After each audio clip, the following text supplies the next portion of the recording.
Thanks for joining us again. XR at Work. Scott and Dane, two guys with opinions, not of our employers, but our opinions.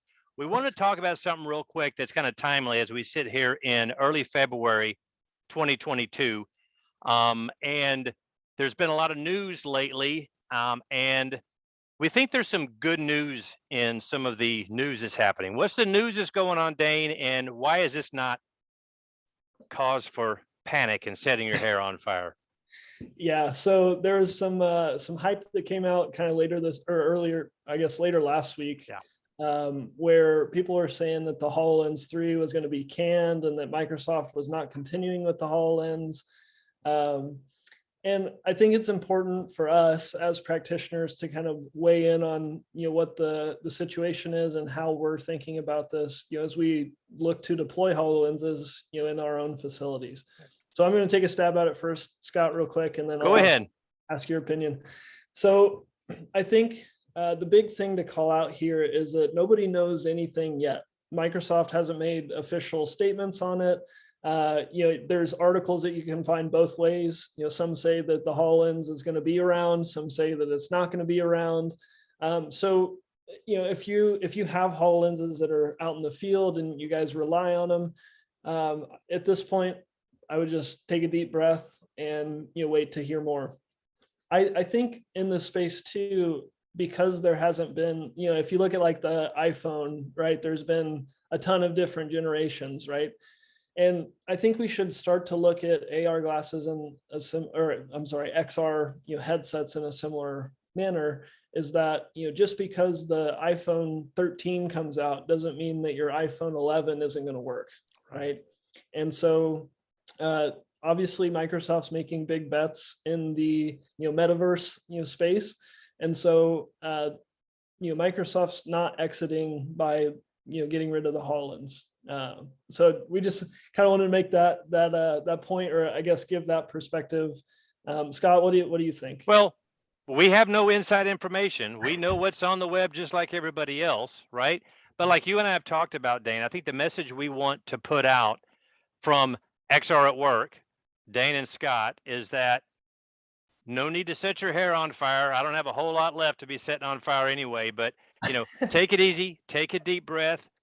I think some good sound advice is appropriate here. And we say this a lot on this podcast.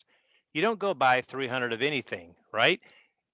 Unless you're Walmart or unless you're someone who can go do that, right? But Dane and I and our employers, we can't do that. We buy small batches, the best we can with the money that we have for the situations that we're in, some known companies that we feel like is going to be around a while. And yeah, there are cases you can point to like Daiquiri or ODG where devices got bricked and people got stuck with devices. But it's emerging tech, right? Mm-hmm. There's an inherent risk. Just every day you walk in, there's risk that your vendor or your hardware provider is going to get bought or sold or go bankrupt. So good, solid advice. Dane's given it several times on this podcast. You keep a lot of tools in your toolbox. You go with known players. Understand the risk. Don't freak out. If you invest in the stock market, you got to kind of have a steady Eddie, right? You got to kind of stay even keeled. And I think that's our message, right? Is that if you're new getting into this, don't freak out and say, oh, I chose the wrong technology to get into. It's all right. It's going to be okay. And HoloLens 2 isn't going to go, get bricked tomorrow afternoon. So we can take it easy and take a deep breath. The other cautionary thing, or maybe, the other cautionary thing I would like to give on the flip side of this is just because, like, let's say that you're a person who is looking at XR and wants to get into it, but hasn't bought any headsets yet. Don't let this kind of news dissuade you from getting started in the XR space. The important part about XR is not necessarily the headset that it runs on, it's the process that you're running. And so even if you get started with a headset, that ends up, getting deprecated over time, the lessons that you're learning and the scale or the kind of introduction that the people you're working with are getting are worth the time and effort that go into that. And so That's the other piece of this is, one, don't jump off the deep end and buy 1,000 headsets right off the bat. The other piece of this though is don't let this prevent you from getting started. Right. It's a good industry. We're doing good stuff. We're bringing value with XR in industrial spaces, right? Oil and gas, automotive, aerospace, manufacturing. It's happening. It will continue to happen.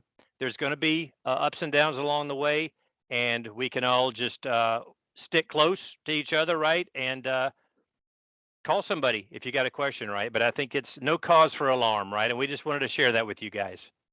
Yep. That's the whole point of this podcast too, is to build a community around this stuff. So if you guys would leave us a comment on what you think is going to happen with HoloLens 2, or if you'd like to see other content in the future, other discussion topics, feel free to give us a comment and we'll respond. Appreciate it. Take care.